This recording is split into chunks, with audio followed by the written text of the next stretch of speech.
Son las 7 de la mañana con 18 minutos. Gracias por su sintonía. Luego de recibir críticas mundiales, el presidente de Estados Unidos, Donald Trump, frenó la separación de familias que ingresan de forma ilegal a ese país. El mandatario además ordenó a los agentes federales comenzar a reunir a niños y padres separados en la frontera con México. Condenaron el trato que ha dado el presidente Donald Trump a las familias de inmigrantes con la política cero tolerancia para quienes entran al país sin autorización. La reunión de los alcaldes fue en El Paso, Texas, fronterizo con México. No toleraremos esta situación inhumana, que hay esperanza. El dolor nos trajo aquí. Además, manifestaron su preocupación por el trauma que esa situación puede provocar a los menores. Los alcaldes estamos dispuestos a reunificar a las familias, a arreglar esto y también a probar soluciones perdurables a nuestro sistema quebrado. El presidente Donald Trump dijo que pedirá a su gobierno actuar para reunificar a las familias de inmigrantes que han sido separadas desde abril. Estoy dando una orden al Departamento de Salud, de Seguridad Nacional, para que trabajen juntos y mantengan juntas a las familias. Pero los únicos que pueden hacer algo es el Congreso. Mientras que la primera dama Melania Trump viajó sorpresivamente a Texas para participar en una mesa redonda con médicos y trabajadores sociales en un centro de detención fronterizo. Fernanda de la Bastida, Telediario. La revista Time convirtió su portada en una de las imágenes más simbólicas y representativas de la separación de familias migrantes en la frontera de Estados Unidos con México. Se trata de una pequeña niña hondureña, una niña de 2 años que en la fotografía original llora mientras presencia cómo detienen a su madre en la zona fronteriza. La imagen de la menor fue utilizada en la ilustración de la revista Time de tal forma que esta misma niña mira al presidente de los Estados Unidos, Donald Trump, quien le devuelve la mirada de forma impasible. La portada tiene como título Bienvenida a América. Sobre este mismo tema está aquí Guillermo Roballo, abogado experto en migración y miembro de la misión escalabriniana. Gracias por su presencia aquí. Entre marzo y mayo de este año, más de 50,000 personas han sido arrestadas mensualmente por ingresar o pretender ingresar de manera clandestina a los Estados Unidos a través de la frontera con México. En un 15% de los casos se trata de familias y un 8%, un número elevadísimo, son menores de edad sin compañías de adultos. De lo que sabe la misión escalabriniana, que por cierto es una organización internacional que trabaja en torno al tema de migraciones, muy conectada, muy relacionada con todos los organismos especializados en esta materia, de la visión que ustedes tienen respecto de la problemática, quiero saber, ¿esto es representa un incremento en los intentos de ingreso clandestinos a los Estados Unidos o estamos hablando del mismo número habitual? Muy buenos días, Eduardo, y muy buenos días a todos los televidentes de Ecuador TV y de Gama TV. Lastimosamente, este es un fenómeno que no se ha detenido ni que tampoco representa un pico o una baja del tema migratorio hacia los Estados Unidos. Simplemente cada cierto tiempo, cuando suceden escenas dolorosas como estas, porque hay que recordar que esta, por ejemplo, de la portada del Time, de la niña hondureña, o la otra imagen que ha conmocionado el mundo de ese niño enjaulado, porque ni siquiera se puede decir que está encarcelado, sino enjaulado, se repiten constantemente, sino que ahora se han hecho públicas. Recordemos que no hace mucho, cuando el presidente de Estados Unidos, el señor Trump, estableció ya la finalización del proceso DACA, del proceso de los Dreamers, de los soñadores, también el mundo se conmocionaba con imágenes más o menos similares a estas. Entonces, es un tema bastante grave porque hay que irlo alertando de que no son fenómenos aislados, no es que sean fenómenos temporales, sino que son permanentes y que van a seguir existiendo más allá de cualquier política. El problema es el mismo. Desde esa perspectiva, lo que no es igual es la respuesta de las autoridades de Estados Unidos. ¿Dónde están básicamente los cambios en la doctrina y en la actitud política real, efectiva de las autoridades de Estados Unidos frente al tema? Lastimosamente, el gobierno de Estados Unidos ha ido tomando una actitud sobre el tema migraciones, sobre el tema refugio, bastante restrictiva. La eliminación del DACA fue un tema, la eliminación de la posibilidad de tener acceso a los seguros sociales y a los seguros de salud en Estados Unidos fue otro tema, la imposibilidad de que ciertas nacionalidades, principalmente ligadas al mundo islámico, puedan entrar a Estados Unidos sin restricciones fue otro tema. Ahora este tema de la separación de familias es otro tema adicional. Entonces no pueden ser vistos como elementos aislados. Lastimosamente es parte de una política en donde el migrante, el refugiado está siendo visto no desde un enfoque de derechos, que es la exigencia que estamos haciendo desde el mundo entero, sino desde un enfoque de seguridad. Y este problema, Eduardo y amigos, se puede ir agravando por un tema. Hace unos cuantos meses el gobierno de Donald Trump anunció oficialmente su separación, su salida de los pactos globales de migración y refugio que van a ser discutidos en octubre por el mundo entero y que eran la posibilidad de humanizar la movilidad humana para todos los estados en todo el mundo. Estados Unidos ¿Qué implica que Estados Unidos tome distancia respecto de este proceso de consenso mundial?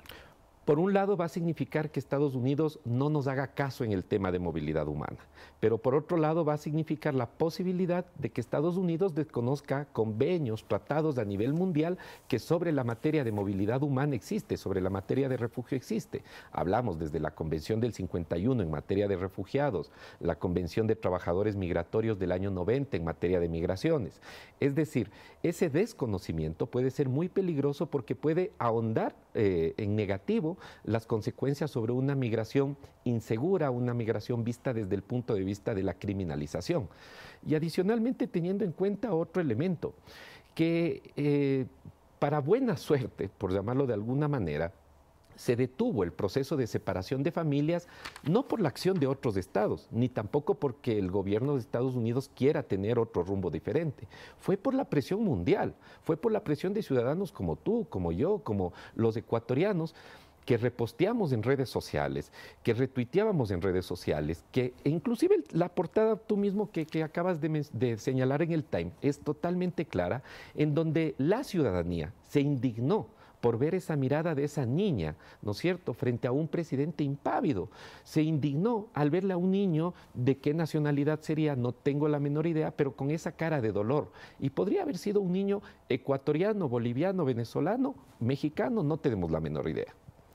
Probablemente la influencia en el cambio sea atribuible en un altísimo porcentaje, me permito observar, a la señora Melania Trump, más que a cualquiera de nosotros. Tú nos mencionabas, pero en realidad en los Estados Unidos hay que decir, la opinión interna tiene un peso muy grande, un peso específico muy grande.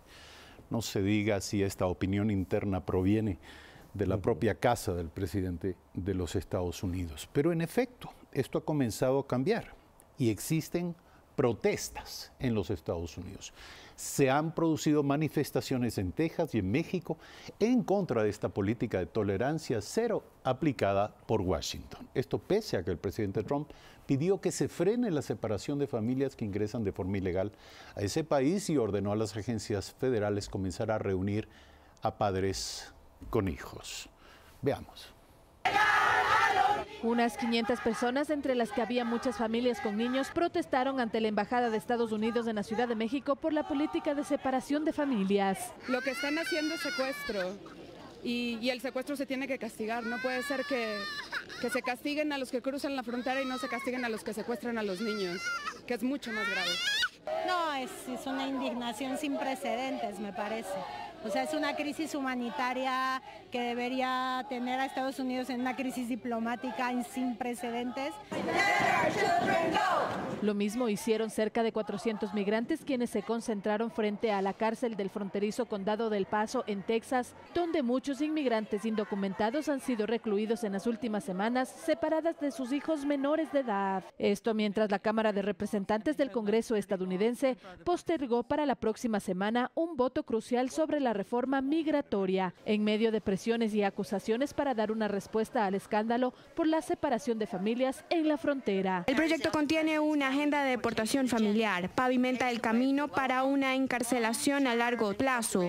El plan republicano es un plan de encarcelación familiar, reemplaza una forma de abuso infantil con otra y viola los derechos humanos de los niños, porque los republicanos piensan que niños traumatizados en la frontera no merecen el mismo respeto básico que sus propios niños. Fernanda de la Bastida, Telediario.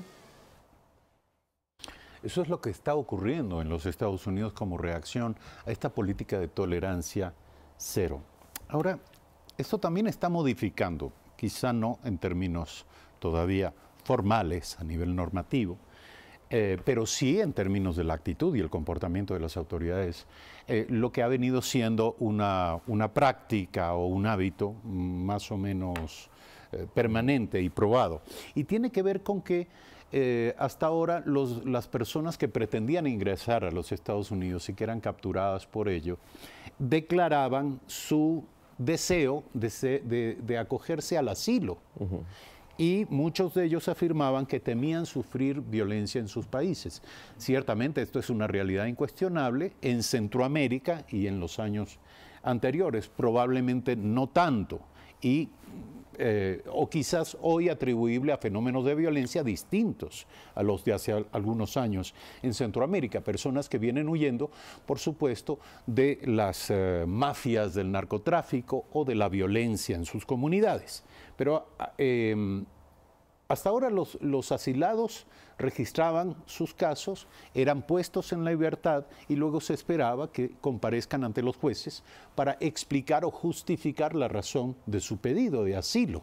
Muchos de ellos no regresaban ante el juez y se diluían en la sociedad norteamericana y se convertían, por supuesto, se perdían en la masa de los inmigrantes ilegales en los Estados Unidos.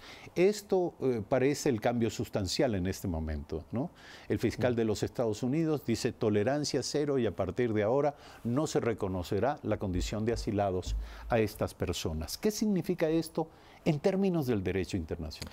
En términos del derecho internacional significa que el gobierno de Estados Unidos, la Fiscalía de Estados Unidos está desconociendo instrumentos importantes en materia de derechos humanos. Y aquí quiero resaltar un tema. Además de que la Convención de Ginebra de 1951 estableció esta figura del refugio para quienes huyen de conflictos internos o externos, ¿no es cierto?, de guerras, eso estamos hablando de un mundo post-Segunda Guerra Mundial. Instrumentos internacionales posteriores, el Protocolo del 67 y la Declaración de Cartagena del 84 particularmente, estableció que un refugiado también es aquella persona que huye de la crisis de un país que provoca grave vulneración a los derechos humanos. ¿Eso qué significa? También los derechos económicos. Exactamente. Entonces significa... personas que huyen del hambre. Correcto. Entonces, por ejemplo, el caso más concreto para pedagogizar un poco este elemento es el caso de Venezuela, ¿no es cierto? Tenemos una crisis que está provocando grave deterioro en los derechos humanos y por ende la cobertura de los estados significaría que da la posibilidad de pedir este asilo. Pero adicionalmente con Estados Unidos se presenta otro drama particular, que es que esa ruta migratoria Sudamérica, Centroamérica, Estados Unidos nunca se ha detenido. O sea, nosotros estamos viendo, y valga la oportunidad, algo que conversábamos cuando estaba el programa, el caso transmitiéndose, el caso de los migrantes, miles, ¿no es cierto?, incluyendo ecuatorianos, que van pasando por Centroamérica y que van siendo detenidos en una serie de países. Y esto nos tiene que llamar a la reflexión. Sí exigirle a Estados Unidos y a todo el mundo una política humana para la movilidad humana, pero también dar el ejemplo desde la casa nuestra. Por ejemplo, en el caso específico de México, México todavía también tiene centros de detención en las zonas fronterizas guatemaltecas, en las zonas fronterizas de Chiapas, del sur de México. Es decir, los mexicanos criminalizan la migración igual que los Estados Unidos. lastimosamente Y estamos hablando de la migración de otros países, correcto, incluyendo de los ecuatorianos. Y también muchos de nuestros países que van a parar a la cárcel en criminalizando. Centroamérica. Exactamente. Entonces, ¿cuál ha sido la recomendación de muchas convenciones, de muchos pactos, de muchas alianzas internacionales? No a la detención de personas migrantes y refugiadas, porque el ser migrante, el ser refugiado, no puede ser equiparado a ser un delincuente. Es decir, uno va a la cárcel porque cometió un delito, porque robó, asesinó, hurtó, lo que quieras llamárselo. ¿Por qué una persona tiene que ser criminalizada, ¿no es cierto?, por el hecho de querer mejores condiciones de vida, de querer huir de las condiciones de un país que está posiblemente destrozado? Y aquí valga también otra apreciación adicional. Lastimosamente, este caso en Estados Unidos nos muestra que, a más de que las víctimas son muchas, ¿no es cierto?, son familias, hombres, mujeres, estos procesos afectan mucho más a las víctimas más inocentes, los niños. Hace 3 años veíamos en otra parte del mundo otra imagen de un niño totalmente crítica, ¿no? La del niño Ailán, ¿no es cierto?, el sirio, que llegaba muerto a la costa del mar Mediterráneo. Ahora estamos viendo esta otra imagen de otros niños llorando, sufriendo, destrozados por no tener a sus padres, a sus madres. Entonces, ¿qué es lo que queremos esperar como humanidad?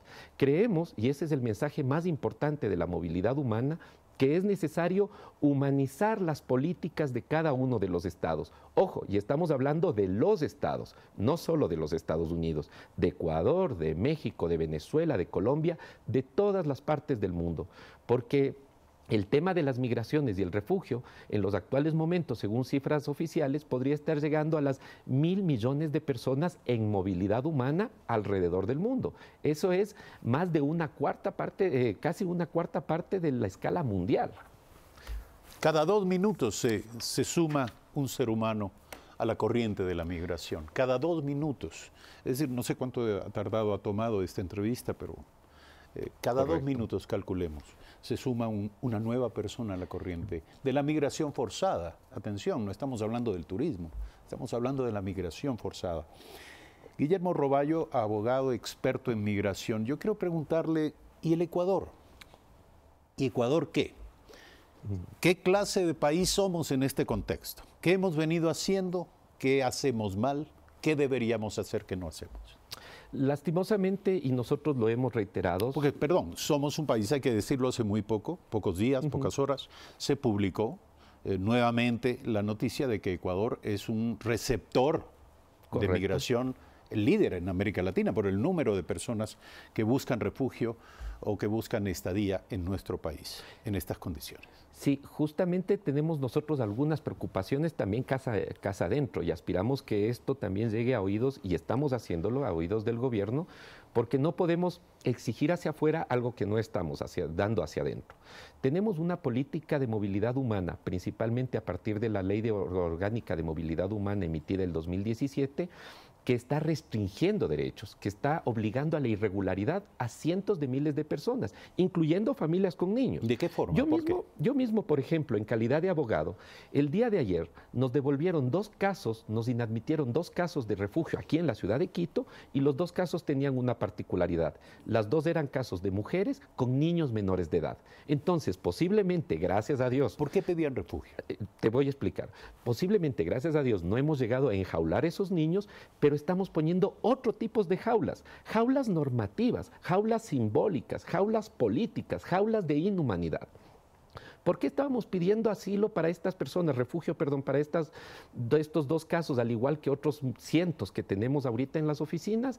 Porque estaban huyendo de una grave crisis humanitaria de su país que les provocó procesos de indefensión. ¿De qué país? De Venezuela. En un caso, les generó un proceso de indefensión de que la persona, el padre, no pudo atenderse en un caso de salud que en cualquiera de nuestros países podría ser atendido, y murió. Y fruto de esa muerte, la persona tuvo que salir. Y en el otro, era un caso en que la persona estaba trabajando como funcionario de una escuela, más o menos llamémosle como conserje, guardalimentos, y fue perseguido por los guarimberos, por las guardias bolivarianas, por las guardias informales del madurismo. Entonces, son condiciones que sí dan para el refugio, pero nos la negaron. Pero, ¿cuál es el problema? Nos la negaron cuando les llamaron a las 9 de la mañana para la entrevista y ya le tenían lista la hoja de inadmisión a las 9:30. ¿Qué es eso? Absolutamente arbitrario. Ahora, le pregunto, cuando una persona sostiene ser perseguido, cuenta una historia al respecto. ¿Tiene que probarla o solamente basta con su testimonio? Lastimosamente, la Ley Orgánica de Movilidad Humana estableció una cosa que se llama la carga de prueba compartida. Tú tienes que comprobarme lo que tú estás diciendo y yo te compruebo lo que yo estoy diciendo. Pero en el caso del refugio, ¿cómo podemos establecer ese proceso si primero yo me acerco a pedir refugio en otro país que no es el mío, ¿no es cierto? ¿Y por qué te tengo que preguntar a ti que defiendas el no darme el refugio? ¿Y por qué y cómo yo puedo sustentar el hecho de que sí me lo des más allá de mi testimonio de vida? Pero en estos procesos, por ejemplo, cuando estamos presentando refugio para venezolanos, principalmente en el Ecuador, y no se diga también para el caso de los colombianos, lo estamos haciendo motivadamente y aduciendo también algunos elementos adicionales. Primero, como por ejemplo, la resolución 208 de la CIDH hace un par de meses, en donde llama a los colectivos de Latinoamérica a reconocer el refugio. Estamos estableciendo la convocatoria que ha hecho ACNUR públicamente a nivel del mundo entero, e inclusive la última resolución de la OEA. Y en el caso, por ejemplo, de los colombianos, el hecho de reconocer lo que la Defensoría del Pueblo en Colombia ha denominado el nuevo ciclo de la guerra, el nuevo ciclo del conflicto, que significa que más allá de que se haya escrito un acuerdo de paz, el mismo no es que se pueda entrar en plena vigencia. Pero más allá de cualquier tema, y volviendo un poco al inicio de tu pregunta, lastimosamente en el Ecuador nuestra política de movilidad humana está irregularizando cientos de miles de personas. Y ojo con lo que estoy diciendo, no digo cientos, no digo miles, cientos de miles de personas de diferentes nacionalidades. Y lo más triste es que el Ecuador es un país donde constitucionalmente tenemos 3 elementos básicos en el artículo 416. La ciudadanía universal, el derecho a la libre movilidad y el progresivo fin de la condición de extranjero. Es hora de que esa constitución, que es buena, que es garantista, que fue de avanzada, empiece a ser ejecutada de manera real. Ahora, ese mandato constitucional va en directa relación con el espíritu, la conciencia, el corazón solidario de los ecuatorianos, al menos de la mayoría de ellos. Existirán por allí algunos xenófobos activos o pasivos, pero la mayoría de los ecuatorianos somos gente solidaria, Y por eso este ha sido, más allá de cualquier consideración, un país de refugio para muchos, en muchas circunstancias y en muchos momentos históricos.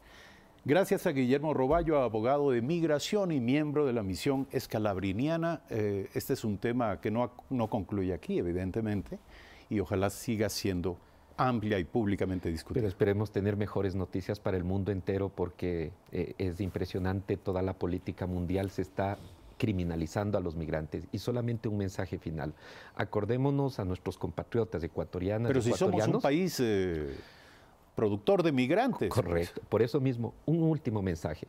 Acordémonos a nuestros compatriotas esa frase que dice: cuando el otro somos nosotros. Nosotros tratemos al venezolano, al colombiano aquí en el Ecuador, igual que nosotros quisiéramos que le traten a mi esposa, a mi esposo, a mi hermano, a mi cuñado, que está en Estados Unidos, en España, en Italia, en Colombia, en Venezuela, en donde sea. Entonces esa frase de cuando el otro somos nosotros tiene que ser el corazón de la solidaridad del ecuatoriano con todas las personas en contextos de movilidad humana. Que así sea. Guillermo Roballo, abogado de migración y miembro de la misión escalabriniana. 7 de la mañana, 41 minutos, regresamos.